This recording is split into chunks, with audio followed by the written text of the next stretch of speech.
Thank you, Sophia, for that lovely welcome and that opportunity to recognize where we are and what commitments to honor.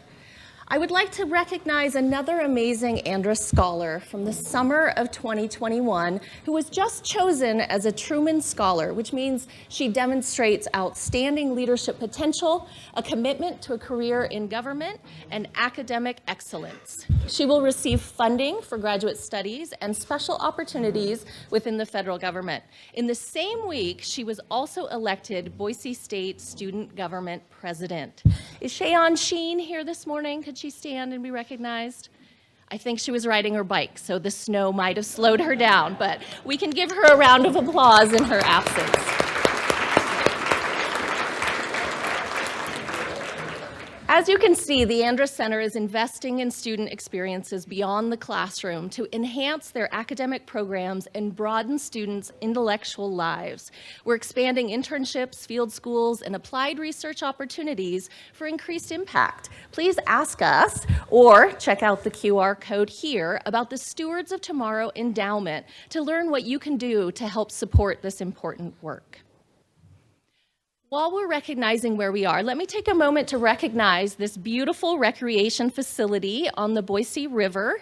In a few months, people will be putting their rafts into the river and going out into what is now snow and enjoying this facility. And we are so grateful to our sponsor and partner, Trout Unlimited, and our Board of Governors member, Andy Brunel, for helping to facilitate this beautiful space for us today. Thank you.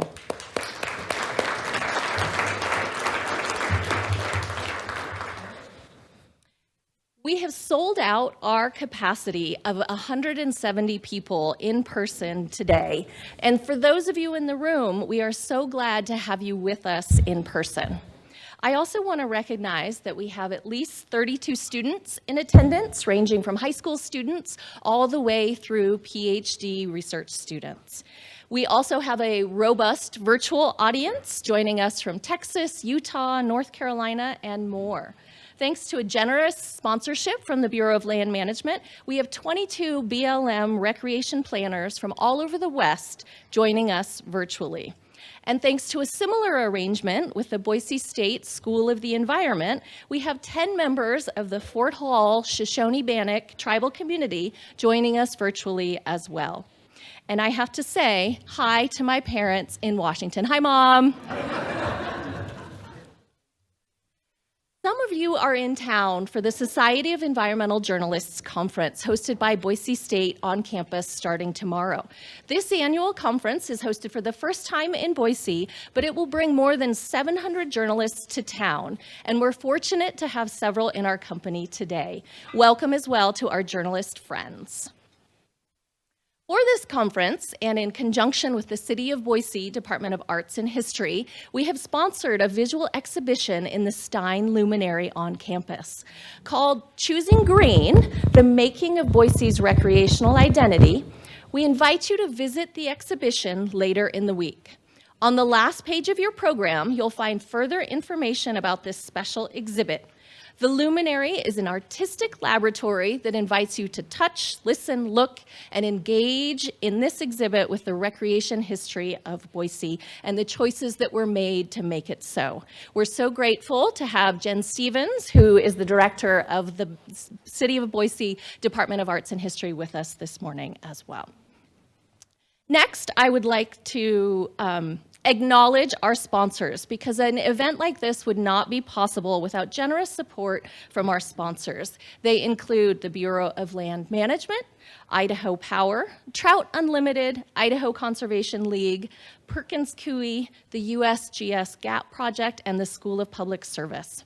Again, we thank you for your support. We have 25 speakers and moderators with us today, and we're so grateful for those that are in Idaho and work on public lands and recreation issues with us here, and to those from beyond Idaho who have traveled to be with us today. Thank you. The logistics of a conference like this, getting us all together, fed, seated, connected, and present here is no small feat. And we are fortunate to have the amazing skills of Danielle Trujillo, our executive director, and our program support extraordinaire, Lindsay Virgin, to make all of this happen. Please join me in thanking them for all of their work.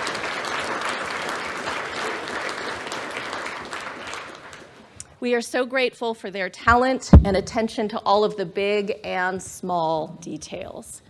As many of you know, the Andrus Center has a long history of convening important environmental conversations about issues that are complex and require multiple perspectives and many hands in order to make progress. To say a few words about the legacy of this center, and especially the history of her father, Idaho's only four-time governor and Secretary of the Interior under President Jimmy Carter, I'm excited to introduce Tracy Andrus.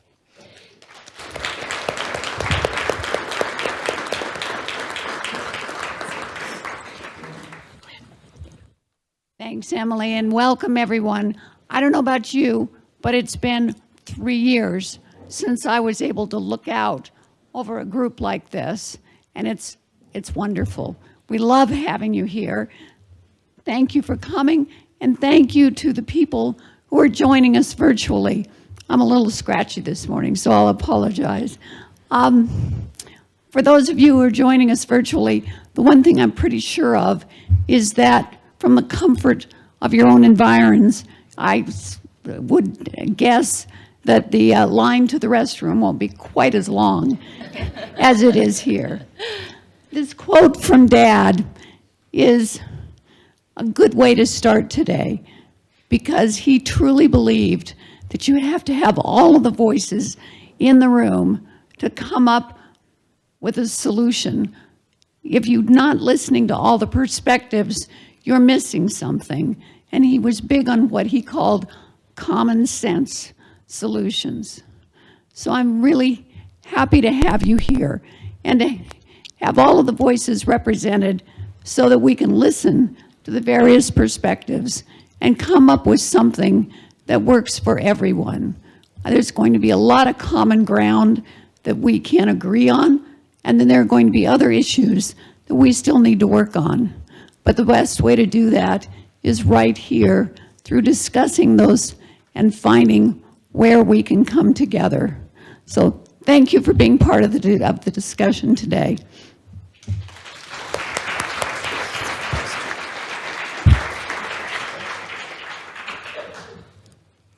Thank you, Tracy. In addition to Tracy's brilliant leadership, the Andrus Center is run by an engaged and generous Board of Governors, a full list of whom you can find in the program. Members serving on the Environmental Committee have been the brain trust behind this conference, and we are so grateful for their ideas and engagement that made today possible. We have also borrowed concepts from the 2020 National Dialogue Conference on Recreation held in Missoula, Montana, and we hope to continue the growing momentum on this topic. And I'd like to take a little bit of time right now to say why we are talking about recreation and why we're talking about it now. And to do so, I'd like to borrow from Charles Dickens, because these are the best of times and also the worst of times. Dickens appealed to so many people because he spoke to our emotions, and recreation does the same. Recreation is something that many of us care deeply about, though we come to it differently. The best of times, then, reflects the rapid growth of recreation on public lands in the last decade, and this growth has arisen out of extraordinary interest and love for public lands. There are, of course, many types of recreation that don't include public lands, but we're convened here today to talk about those that do, because the public lands piece is so special, so valuable, and so unique. Public lands represent anchors for recreation and enormous assets for communities who have the tools to manage them well. The growth in demand presents opportunities for public land adjacent communities to benefit from visitors, to diversify their economies, and to develop enhancements such as trails, trailheads, and interpretive sites.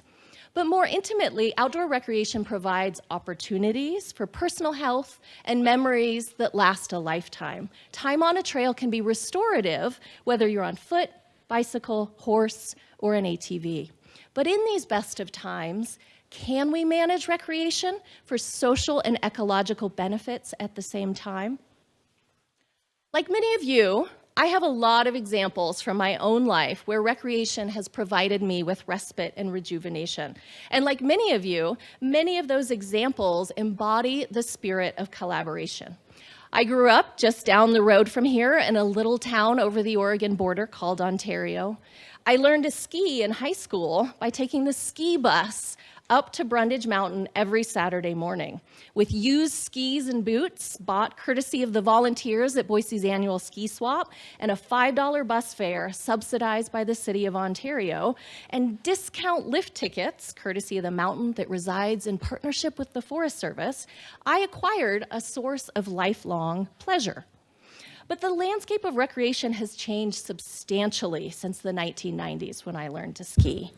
And so to continue to make public land recreation accessible to as many people as possible and as many people as would benefit from it, we need to think carefully about how collaborations and partnerships can work to sustain such experiences. And so the challenge that foretells potentially worse times ahead is the impact of more people recreating, and in some cases, a lot more people. While this is often associated with the pandemic, much of this increased demand is really our new normal. And this creates on-the-ground ecological impacts. It overwhelms the existing recreation facilities and budgets, and it reduces the quality of the outdoor experience for people who go seeking it. Additionally, crowding can cause conflicts over use types and compatibility. So what will be our management strategies to meet the needs of people, rural communities, and the stewardship of these places we find so valuable? The Andrus Center has created this forum to bring together users, partners, and land managers to consider challenges, to share experiences, and to shape a collaborative path forward. So let's talk about how to shift these use paradigms towards durable, equitable change by empowering shared and sustained norms and practices. What will happen when we work towards a shared vision and implement new land use and public lands management strategies in these best of times? We have great expectations.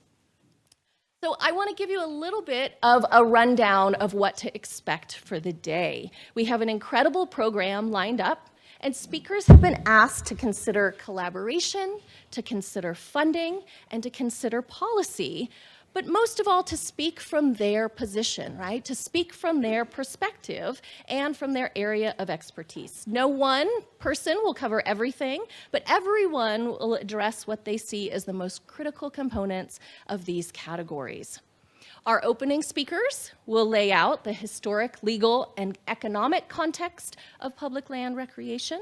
3 panels of speakers will follow throughout the day, drawing from 3 different constituent groups: the state and local government interests, the federal and tribal entities, and the partner and user interests. The director of the Bureau of Land Management will deliver a keynote lunchtime address about what can be done together to meet the challenges, and the current Idaho governor will talk about his priorities for recreation and what his goals for investments are to sustain it. Finally, a closing discussion will include the foundations that support public lands. We're looking forward to a wonderful conversation today. There are a couple of logistical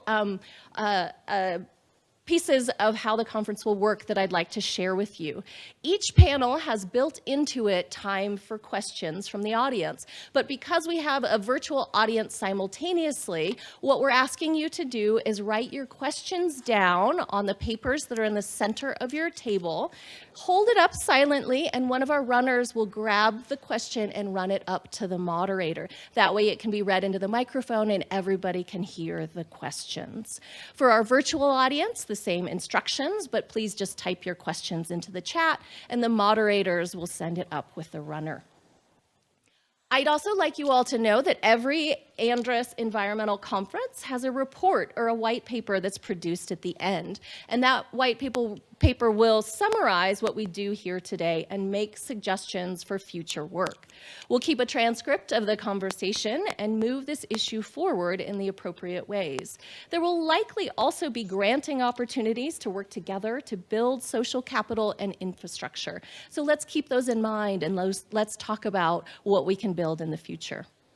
All right, well, let's get started. In order to open up our first panel, I'd like to introduce my colleague at Boise State, Dr. Vanessa Fry. Vanessa is the director of the Idaho Policy Institute, and she was drawn to the West during a summer after her freshman year of college when she lived outside the east entrance to Yellowstone. Like so many, Yellowstone was her introduction to fly fishing and camping and mountaineering, and her heart has been in the West ever since. Welcome, Vanessa and panelists on the opening panel.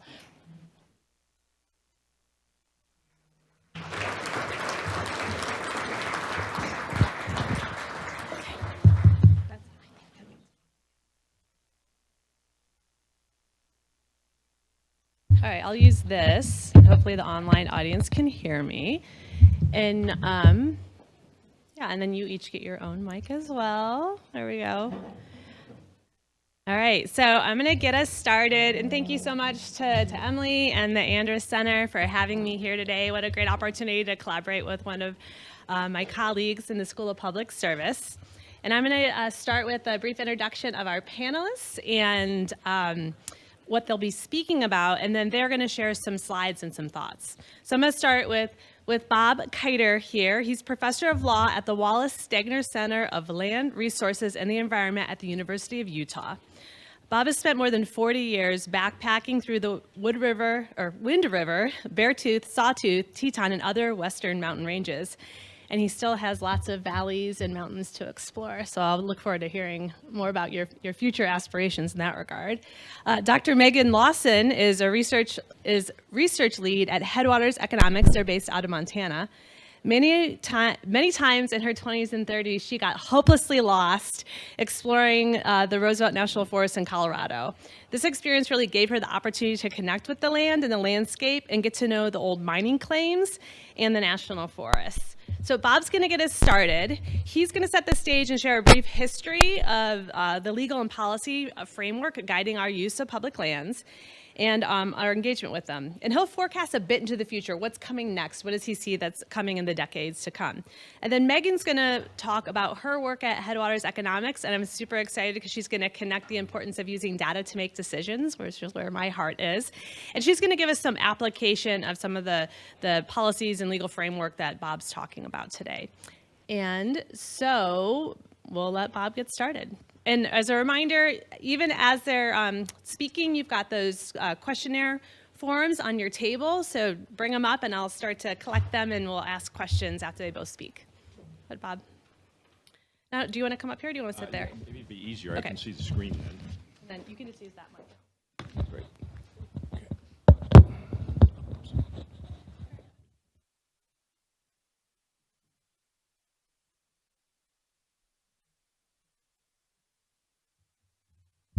Well, let me thank you for the opportunity to be here today and to speak on this very timely and important topic on recreation on the public lands. My talk will draw upon... Sorry, I'm getting a signal from the back. My talk will draw upon the publication that I put out a few years ago entitled The Emerging Law of Outdoor Recreation on the Public Lands. It has a heavy federal focus. My remarks will have a principally federal focus. I've got basically 3 slides that highlight the important points from that article. And let me go ahead with the first slide. Here, a brief history of recreation on the public lands. Basically, recreation is defined and managed under the 4 public land systems that we have in this country. They set up the legal regime governing the national parks and the national forests, as well as the national wildlife refuges and the Bureau of Land Management land. So the slide basically highlights several key events that have defined recreation on the public lands. One of the first ones, not noted on the slide, is the establishment of the National Park System and the release of what's referred to as the Lane Letter, where Secretary of the Interior Franklin Lane referred to the national parks as our nation's playground. A couple of years later, in 1920, Forest Service Chief Graves penned a paper that got quite a bit of attention at the time, entitled A Crisis in National Recreation, that squarely identified the national forests as an important recreation venue. During the Depression era, the 1930s, the Civilian Conservation Corps opened up the public lands to the average American and established the opportunity to engage in a variety of different types of recreational activities. We've had 3 national commissions that have sought to promote and allocate recreational activities on the public lands. The first one in 1958. The 1960s Public Land Law Review Commission had quite a bit to say about recreation, and in 1985, during President Reagan's tenure, a 3rd commission on outdoor recreation. Today, there's little argument about recreation's outsized role on the public lands. Judging by the ever-increasing visitation numbers, I've tried to highlight those on the slide. Its substantial economic impact, again, I've tried to highlight important figures on the slide. And in that regard, it's worth noting that on the public lands, the economic impact of recreation now transcends all other uses except for oil and gas. And obviously, there's a growing political clout that comes from both users and industry and other groups regarding outdoor recreation, as reflected in the passage of the Great American Outdoors Act just a couple of years ago. Let's see, second slide. Here I've tried to provide a brief outline of the legal and policy framework. The slide notes the various laws that establish the 4 public land systems and the agencies, and that set standards and procedures governing recreational activity on the national park, national forest, wildlife refuge, and BLM lands. The laws include the so-called organic acts for each of the agencies, the enabling acts or presidential proclamations governing individual designations like national parks and national monuments, the Wilderness Act, the Wild and Scenic Rivers Act, National Trails Act, as well as laws like NEPA and the Endangered Species Act. Probably worth noting that the laws governing national parks, national wildlife refuges, and wilderness areas establish relatively clear guidelines for managing recreational activities on those lands. In the case of national parks, enjoyment and conservation can take place simultaneously so long as the resource remains unimpaired. On national wildlife refuges, the law suggests that wildlife-dependent recreation is the principal recreational goal on those lands. And then you have the Wilderness Act and the requirement of basically no motorized or mechanical activities on those lands. What's curious, on the multiple use national forest and BLM lands, particularly given the extensive laws that govern other multiple use activities, think here timber, mining, oil and gas, grazing. In the case of recreation, there's no law governing outdoor recreation. That in turn gives the agencies a great deal of discretion to set rules and policies regarding recreational activities. Presidents have filled some of this gap, if you will. Presidents Nixon and Carter both adopted executive orders governing ORV use on the multiple use lands. Forest Service, with its roadless rule, for example, has used its rulemaking authority to set a sort of de facto recreation type policy on about a third of the national forest system. There's other examples of rulemaking by the agencies in this regard. I should note that funding is obviously a very important question when it comes to recreational activity. I'm sure we'd all agree on that.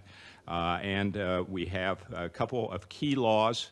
The Land and Water Conservation Fund Act has provided funding since 1965 and now guaranteed funding with the passage of the Great American Outdoors Act just a couple of years ago. What's notable when we speak about funding in the 4 public land systems is the fact that Congress chose another funding model when it comes to the National Wildlife Refuges with the Duck Stamp Act dating back to 1934 and the Pittman-Robertson legislation, which created user taxes to fund land purchases for the National Wildlife Refuge system, basically adopting a user pay type of system in these instances. And obviously we've had the recreation fee demonstration program that now imposes fees regularly across the public land system for recreational activity. With so much law out there, it's probably not surprising that the courts are involved. And I've argued in the article that was noted on the first slide that it seems as though we're in the process of establishing what I labeled common law of outdoor recreation. If you're interested, I can say more about that. Final slide, looking ahead, are we in the midst of another tragedy of the commons when we speak of outdoor recreation on the public lands? There certainly are recreation-related conflicts that are extensive today.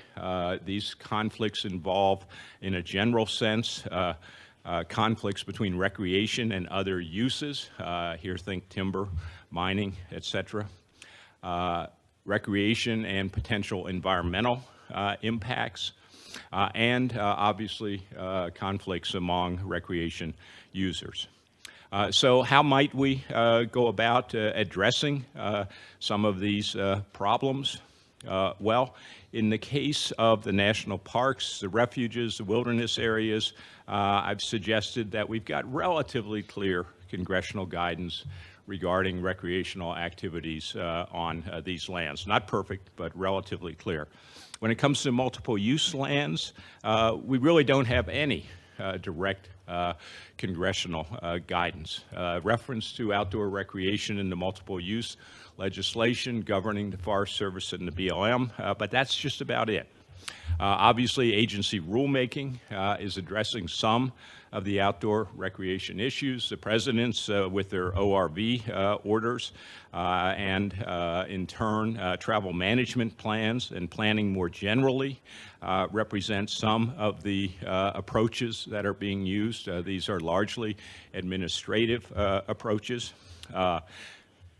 Another possibility moving forward, which seems to me to make some sense, is for Congress to consider new types of designations, not just the conventional national parks, wilderness areas, et cetera, but things like national recreation areas and other potential types of designations.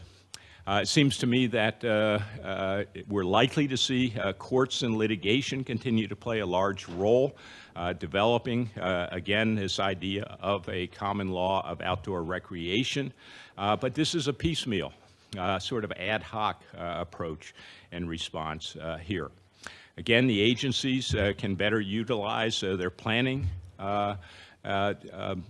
practices and strategies, as well as engaging in collaboration and coordination processes.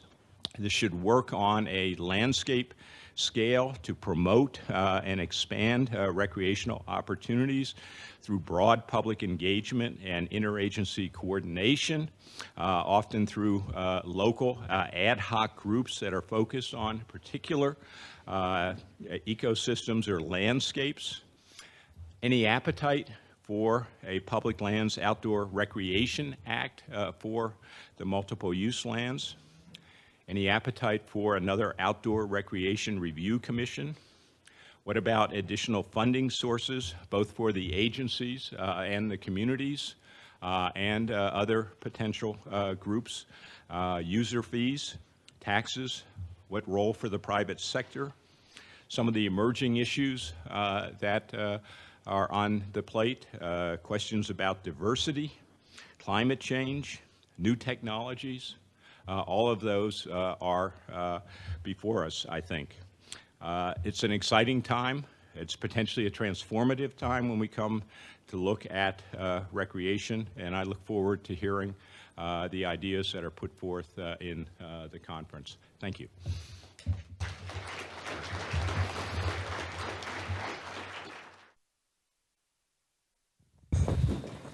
Can you all hear me? How's that? People way in the back, can you hear me? All right, okay, super. Thanks so much for having me here. I'm really delighted to be a part of this conversation and to learn from all of you and learn from the other panelists.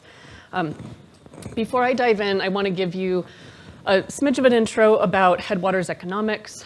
We are a nonprofit research organization, and our aim is to provide data and conduct research that's objective and timely so that agencies and communities can make well-informed decisions about land use and economic development.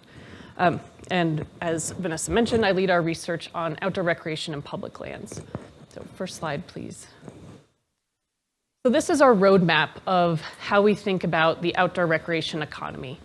And you'll notice that, oh, I hate saying these words that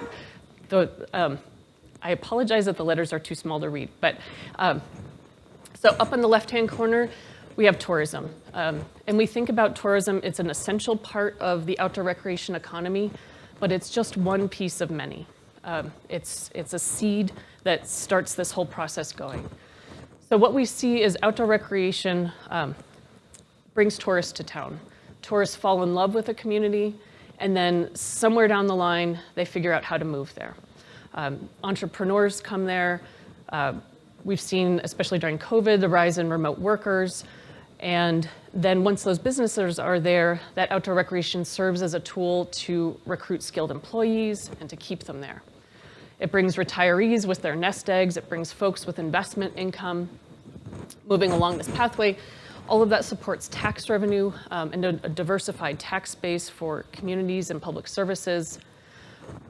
It brings healthier residents. A really important piece of this is to think about outdoor recreation, how it serves the folks who already live in the community. It's not just for the visitors. And there are measurable public physical health and mental health benefits from outdoor recreation. We can think about outdoor recreation bringing in gear manufacturers. They have a place for R&D for their designs. They have a way to build an authentic brand. It also supports Main Street businesses for visitors and residents to take advantage of and keeps those downtowns vibrant and alive. And then finally, all of this helps to recruit new folks who are moving to town. So we think of this as sort of our Parktopia, the wonderfully diversified outdoor recreation economy, but all of these benefits are not a given. And I want to share 3 big ideas today that I'm hoping can kind of pepper our conversations in order for these communities to be able to achieve Parktopia. Next slide, please. The first thing I want to talk about is data. So without good data on how much folks are recreating, we can't adequately fund and advocate for recreation. So this chart shows Forest Service budget for recreation from 2007 to 2017 and recreational use over the same time period. So while recreational use went up by 5%, the recreational budget went down by 14%. And this trend has continued to today. And so we think a big part of this is because it's really hard to measure how much recreation is happening. It's not board feet, it's not barrels, it's not animal grazing units. It's humans wandering across the landscape, right? It's a lot harder to measure. And so as a result of this, outdoor recreation is often underfunded. But the good news is that the science is there. So we and other researchers are working on this exact topic to come up with better ways to provide more timely counts of recreation. You know, the agencies already have systems in place to count folks, but setting up trail counters and doing these surveys is very time intensive and resource intensive. And so what we're aiming to do is to complement those existing counting methods with trail counters, bringing in novel data sources like apps, cell phone data, website searches. And the good news is that we have amazing predictive power with these models, bringing in statistical models to count recreation. And so this is, I think, a really exciting opportunity. And I'm going to mess this up because I confuse it with the Great American Outdoor Act. So right now there's America's Outdoor Recreation Act of 2023, which is working its way through legislature. And there are little bits peppered in there about the need to improve our approaches for counting recreation. It's that important. Next slide, please. The next thing I want to talk about is what we think about as the amenity trap. So these amenity communities bring in visitors, people move there, and as a result, and I'm sure a lot of folks in this room live in communities that are experiencing this, we have rising cost of living, unaffordable housing, crisis of homelessness, and stressed infrastructure, and rising cost of living. And this image is from my hometown in Bozeman, Montana, where we've seen a dramatic increase in housing prices, unaffordability, and an increase in homelessness and folks living in RVs on our streets. And the challenge is that, you know, our local governments and social service agencies are working to deal with these challenges. But the problem is that a lot of times the folks who live in these communities are the ones who end up footing the bill for these programs. But they really need to be shared. The costs for these need to be shared between residents and visitors alike. So how does a town of 5,000 pay for the wastewater treatment for 5 million visitors? So these are the kinds of challenges that folks are dealing with. The good news, again, here I want to highlight good news with all of these big challenges. There are folks working across the country and communities everywhere on creative solutions to deal with the challenges of the amenity trap. And the common theme that we see about them, see across all these communities, is that they need to have the latitude to be creative. And states can stand in the way, or they can enable communities to pursue creative solutions. Like, for example, lodging taxes. In many states, or almost all states, communities are required to take that revenue. When you stay at a hotel, you get a little bit tacked onto your bill. Take those lodging taxes and spend it on promoting more tourism. And that seemed like probably a good idea maybe 10, 20 years ago. But during the COVID era, that is the last thing a lot of the communities need, is to promote even more tourism. They need to be able to spend that revenue on dealing with the amenity trap, working on affordable housing programs. And communities like Moab and Utah worked with their state legislature. They changed that law. And so that now they can take some of that revenue and apply it for public safety, and it funds the sheriff's office. So there are these kinds of creative solutions that communities need to be able to pursue. Next slide, please. So the last thing I want to talk about is how our amenity communities, our outdoor recreation gateway places, are particularly vulnerable to climate change and natural disasters. As they become more severe and more frequent, a lot of these communities they're especially vulnerable because they're close to the resources, right? They're in the forest, they're close to the rivers, and their economy depends on it. So the good news again here is that We know how to build our communities to be more resistant to wildfire and flooding. We know how to build infrastructure for future conditions, not today's, when we're rebuilding. We know how to build a more diversified economy so that when these disasters happen, the local economy isn't cut off at the knees. It doesn't solely depend on tourism, and local government tax revenue isn't cut off. So I'm hoping that we can bring up some of these topics today, and as a part of the conversations, we can talk about the need for good data. We can talk about the amenity trap. I don't want to just gloss over the challenges that these outdoor recreation communities are facing, because they're very real. And then I want to talk about how we can build communities that are more resistant to climate change and natural disasters. So just a note that Headwaters Economics, we are all in on these topics. We have a couple of peer-reviewed papers underway about how to use these novel data sources to better count recreation.